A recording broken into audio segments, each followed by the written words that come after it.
बाराबंकी के थाना टिकैत नगर से इस वक्त की बड़ी खबर मिल रही है, जहां ग्राम सिकरी गांव में एक कलयुगी निर्दयी बाप ने अपने ही पुत्र को मौत के घाट उतार दिया। मृतक अफरुद्दीन उम्र 17 वर्ष को मौत के घाट उतारा है। निर्दयी बाप रमजान के द्वारा बेटे की हत्या से गांव में हड़कंप मचा हुआ है। मौके पर पहुंचे पुलिस ने 100 को कब्जे में लेकर पीएम के लिए भेज दिया है। सूचना मिलते ही मौके पर पहुंचे पुलिस अधीक्षक अरविंद चतुर्वेदी, यह पूरा मामला टिकैत नगर के बारिन बाग चौकी का बताया जा रहा है। आपको एक बार फिर से बता दें कि एक निर्दयी पिता ने अपने पुत्र को बांके से मौत के घाट उतार दिया। मृतक अफरुद्दीन प्रवासी मजदूर बताया जा रहा है, जो कि मुंबई में काम करता था। 15 दिन पहले घर वापस आया था। बताया जाता है कि घर में मजदूरी न देने के कारण पिता ने अपने ही पुत्र को बांके से काटकर हत्या कर दी। बाराबंकी से अनिल कनौजिया की रिपोर्ट। आज सवेरे सूचना प्राप्त हुई थी थाने पर। मैं यहाँ गांव में आया हुआ हूँ। ये अफरुद्दीन पुत्र रमज़ान, जिनकी उम्र लगभग 18 वर्ष थी, जो बम्बई से भी पिछले महीने आया था, करीब आज 23 दिन हुए हैं आए हुए इसे। ये ज्ञात हुआ है कि इसके पिता ने ही इसकी हत्या कर दी है कुछ पारिवारिक परिस्थितियों के कारण। इस संबंध में पिता को डिटेन कर लिया गया है, उससे पूछताछ की जा रही है। जल्दी ही सही कारणों का पता लग जाएगा और तहरीर के आधार पर मुकदमा पंजीकृत हो गया है, उसमें अग्रिम कार्रवाई की जाएगी। क्या बताइए कहाँ के लिए तो कहीं सोई गवा, जो सोई जागा तो हम दूध गर्मा हो रहे तो कहीं अम्मा तुम का भैया खाना खाइयो, तो कहीं नहीं अम्मा खाना ना खाइए।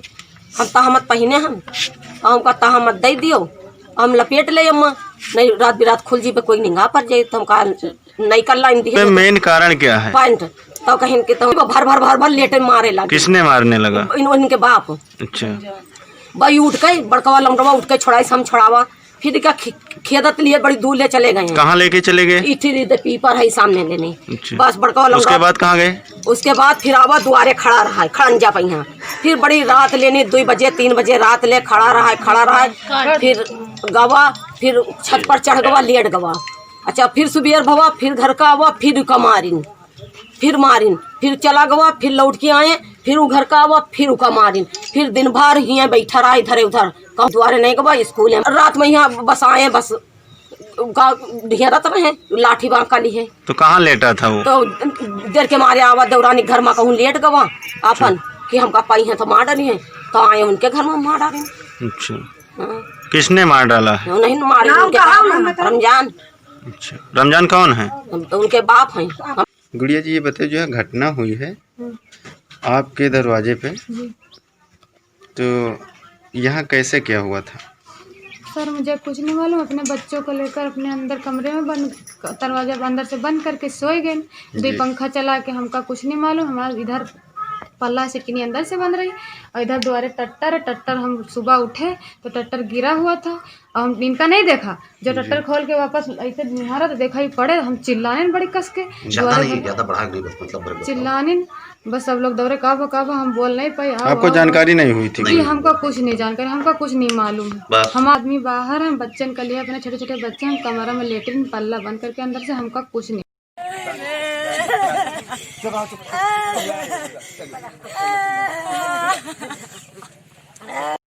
सर, यह जो घटना हुई है इसका क्या मामला है? आज सवेरे पुलिस को सूचना मिली थी कि सिकरी कीवल गांव है बारिन बाग चौकी के अंतर्गत। वहां पर एक लड़के की मृत हालत में शव मिला है, जिसकी गर्दन पर चोट के निशान हैं। पुलिस तत्काल मौके पर गई। वहां जो प्रारंभिक जानकारी मिली है उसके अनुसार मृतक अफरुद्दीन लगभग 1 माह पहले मुंबई से आया था, वहां काम करता था। इसका पिता रमजान, ये पिछले कई दिनों से इससे विवाद चल रहा था, जिसके चलते उसके पिता ने ही अपने पुत्र की हत्या कर दी है, ऐसा अभी तक की जानकारी मिली है। पिता को पूछताछ के लिए पकड़ लिया गया है, उससे पूछताछ हो रही है और उसके आधार पर आगे अग्रिम कार्रवाई की जाएगी। अगर खबर अच्छी लगी हो तो खबर को लाइक करें तथा चैनल को सब्सक्राइब कर बेल आइकन जरूर दबाएं और शेयर करना न भूलें। ढकेरवा शारदा नगर मार्ग पर मलबेहड़ के पास अज्ञात बाइक सवार ने 50 वर्षीय महिला को मारी जोरदार टक्कर। 108 एम्बुलेंस से CHC रमिया बेहड़ ले जाते समय रास्ते में मौत हो गई। ढकेरवा शारदा नगर मार्ग मलबेहड़ के पास सड़क हादसे में maroon wife of Abdul Hamid 50 वर्ष निवासी मलबेहड़ थाना धौरागढ़ की गई जान। कोरोना वायरस के चलते प्रधानमंत्री के द्वारा आर्थिक सहयोग हेतु ग्रामीणों के जनधन खाते वाली योजना में उनके खातों में 500 दी जाने वाली राशि निकालने ढकेरवा चौराहा पंजाब नेशनल बैंक जा रही थी, तभी अज्ञात बाइक सवार युवक ने जोरदार टक्कर मार दी, जिससे महिला गंभीर रूप से घायल हो गई। किसी राहगीर ने 108 एम्बुलेंस को सूचना दी। CHC रमिया बेहड़ भेजा गया, जहां ले जाते समय रास्ते में ही मौत हो गई। सूचना के बाद पहुंची पुलिस ने पंचनामा भरकर बॉडी पोस्टमार्टम के लिए जिला मुख्यालय भेज दिया है। आपकी कौन है भैया? ये हमारी आंटी आपकी आंटी है? कहाँ के रहने वाले हैं? मलभेड़ के। यहाँ पे क्या लेने आए थे? यहाँ पे जा रहे थे, ढकरवा जा रहे थे। अच्छा अच्छा अच्छा। ये बैंक जा रही है, दवाई बैंक के लिए जा। निवासी कहाँ की है? निवासी कहाँ की है? निवासी मलभेड़ की। आपका क्या नाम है? मेरा नाम नसीम अहमद। क्या? नसीम अहमद। नसीम अहमद। अगर खबर अच्छी लगी हो तो खबर को लाइक करें तथा चैनल को सब्सक्राइब कर बेल आइकन जरूर दबाएं और शेयर करना न भूलें। खबर प्रयागराज से है, जहां 16 विदेशी जमातियों सहित 30 जमातियों को शाहगंज व करेली पुलिस द्वारा 21 अप्रैल को धारा 188, 269, 270, 271, 120 PIPC व 3 महामारी अधिनियम 1897 व 14B, 14C विदेशियों अभिषेक अधिनियम 1946 में जेल भेजा गया है। प्रयागराज के सभी जमातियों ख्वाजा सबीउद्दीन, डॉक्टर मसीउल्लाह खान, मोहम्मद अहमद, मोहम्मद तारिक, मोहम्मद वसीम, रिजवान उल हक, मोहम्मद मुस्तफ़ा व इलाहाबाद विश्वविद्यालय के प्रोफेसर मोहम्मद शाहिद की जमानत सदन न्यायालय द्वारा 2 जून को तथा करेली से इमाम उजैफा की 19 मई को स्वीकार की जा चुकी है। वहीं थाईलैंड के 11 सदस्यीय जमात के साथ तमिलनाडु के निजामुद्दीन व केरल के राशिद की जमानत उनके अधिवक्ता SA नसीम गुड्डू की दलीलों को सुनकर प्रभारी मजिस्ट्रेट JM चतुर्थ ने स्वीकार कर ली तथा दोनों जमाती जमानत दाखिल करने पर रिहा हो गए।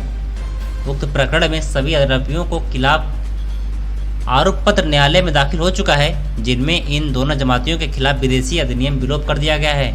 21 अप्रैल 2020 को इलाहाबाद जनपद से 9 थाईलैंड निवासी और 7 इंडोनेशिया निवासियों के साथ 4 दूसरे प्रदेशों के लोगों के साथ लगभग 30 लोगों को जमातियों के नाम पर जेल भेजा गया था। इन पर धारा 188, 269, 270, 271, 120B IPC के साथ साथ 3 महामारी अधिनियम व 14B व 14C विदेशियों विषयक अधिनियम में चालान किया गया था। इनमें से प्रोफेसर मोहम्मद शाहिद, ख्वाजा सबीउद्दीन, डॉक्टर मसीउल्लाह व 9 लोगों की जमानत सत्र न्यायालय द्वारा स्वीकार की जा चुकी थी। साथ ही साथ करेली से चालान किए गए इमाम उजैफा की जमानत भी जो है सत्र न्यायालय द्वारा स्वीकार की जा चुकी थी। लेकिन आज इसमें से 2 दूसरे प्रदेशों के तमिलनाडु के निजामुद्दीन व केरल के रशीद की जमानत आज मजिस्ट्रेट न्यायालय द्वारा स्वीकार की गई है और इन्हें जमानत पर रिहा कर दिया गया है।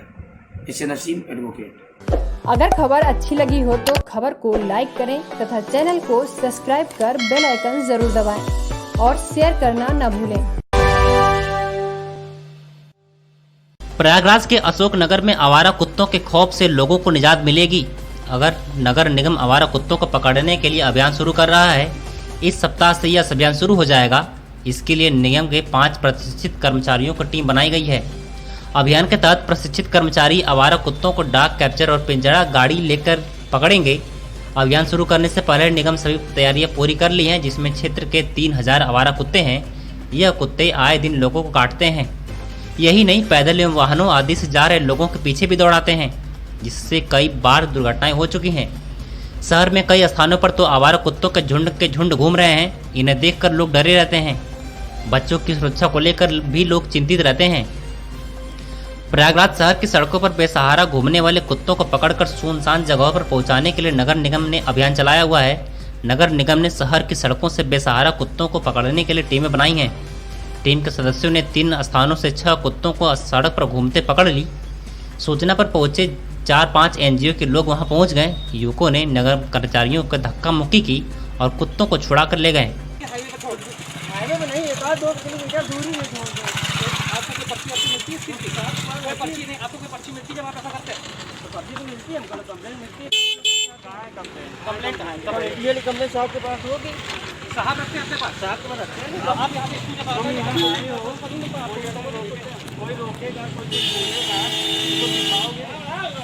आपके पास कोई डेटा, कोई डॉक्यूमेंट होगा जिसमें लिखा हो कि मिश्रा है।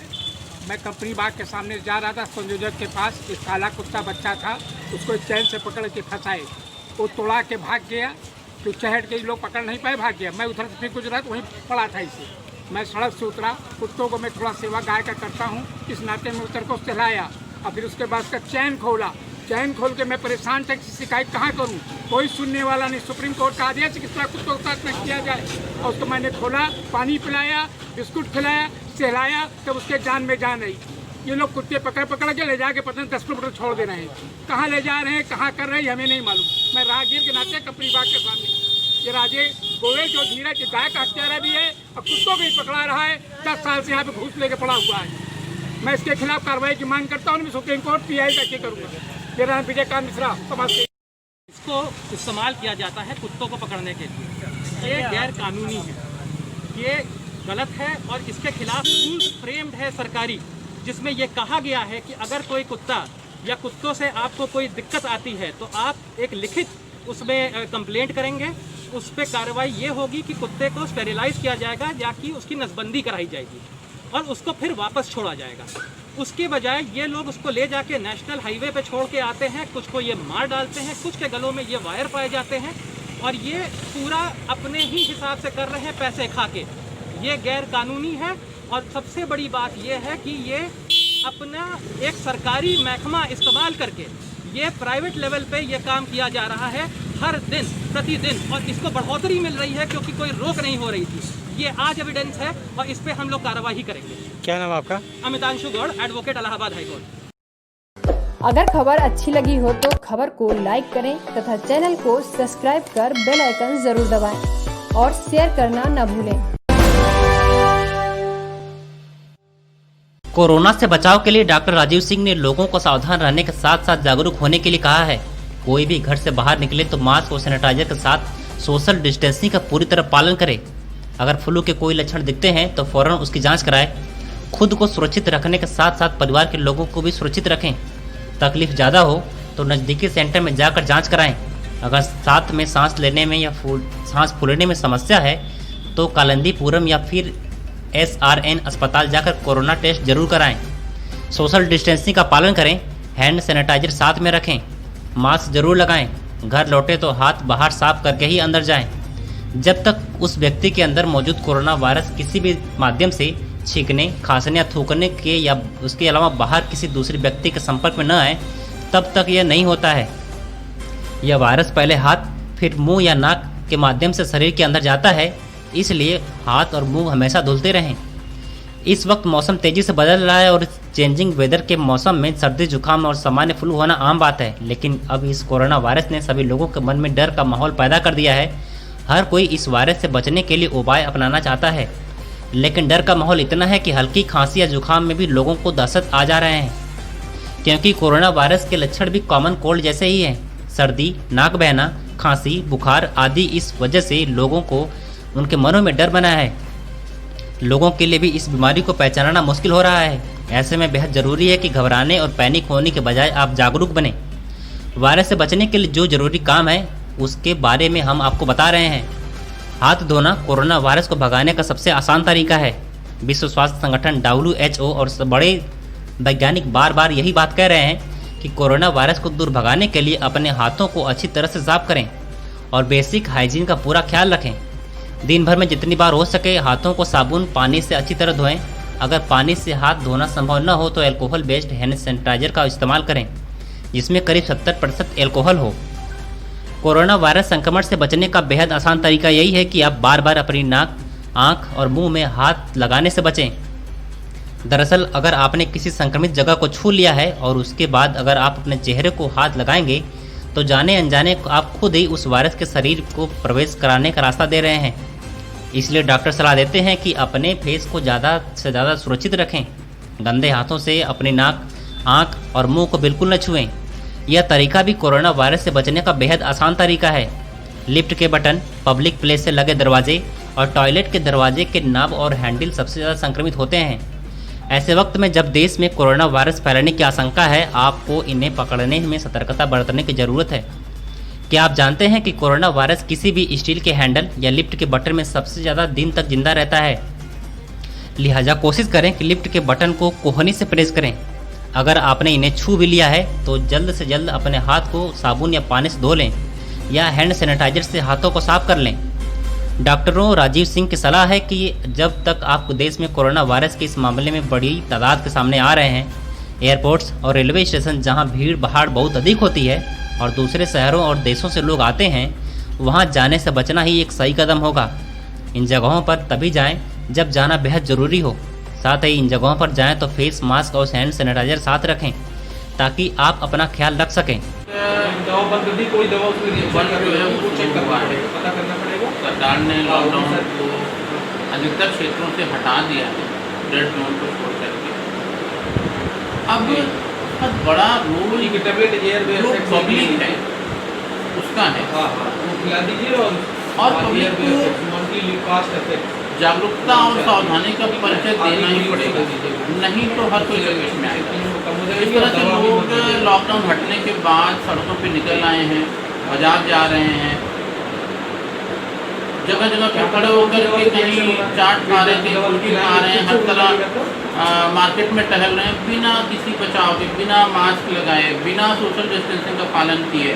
तो निश्चित रूप से ये स्वयं इस इन्फेक्शन के, कोरोना के संक्रमण के शिकार होंगे, साथ में अपने घरों में भी ये संक्रमण ले जाएंगे और अपने मोहल्ले में फैलाएंगे। और ऐसा ही हो रहा है। सरकार ने मजबूरी में लॉकडाउन हटाया, क्योंकि लॉकडाउन किए कई महीने हो गए थे, जिसकी वजह से हमारी अर्थव्यवस्था और हमारे बाकी सारे देश के सारे कामों पे बहुत प्रभाव पड़ रहा था। और निश्चित रूप से लॉकडाउन कब तक लगा रहेगा, कब तक लगाए रखा जा सकता है, ये भी बहुत निश्चित नहीं था। तो जब ये बात आ रही है कि कोरोना काफ़ी दिनों तक हमारे देश में रहेगा, तो हमें इसके साथ ही जीने की आदत डालनी चाहिए। लेकिन हम बिल्कुल उसके लिए, हमारी पब्लिक, हमारे लोग तैयार नहीं हैं। हम तनिक भी सभ्य समाज या जिम्मेदार नागरिक का परिचय नहीं दे रहे हैं। हमें स्वयं को सुरक्षित रखते हुए अपने परिवार को भी सुरक्षित रखना पड़ेगा। बिल्कुल जैसे लॉकडाउन था उसी तरह आज भी बहुत आवश्यक हो तभी घरों से निकलें। बाहर जाने के बाद सोशल डिस्टेंसिंग का हर हाल में पालन करें। भीड़ वाले एरिया में बिल्कुल न जाएं, बिना मास्क लगाए बाहर निकले नहीं। साथ में अपने सैनिटाइजर या साबुन रखें और जहाँ भी मौका मिले बार बार हाथ धोएं। और कम से कम बाहर के किसी भी सामानों को छुएं, खरीदें, परचेज करें या बैठकबाजी करें। आज देखने के लिए मिल रहा है कि दुकानों पे, चौराहों पे लोग बैठकबाजी कर रहे हैं बिना मास्क लगाए, मास्क पहन में। उसका नतीजा है कि सीधे सोचिए कि 24 तारीख को हमारे यहाँ, हमारे कंट्री में कोरोना के मरीजों की संख्या 1,42,000 था। आज 8 दिन के भीतर 60,000 से ज़्यादा कोरोना की संख्या बढ़ गई। बहुत भयावह स्थिति। अगर ऐसा ही रहा और इसी तरह से हमारे देश की जनता अगर यदि वो सीरियस नहीं हुई, सावधान नहीं हुई, तो हम निश्चित रूप से आने वाले दिनों में बहुत जल्दी नंबर 1 होंगे। हम अमेरिका को भी पछाड़ देंगे कोरोना की संख्या के मामले में।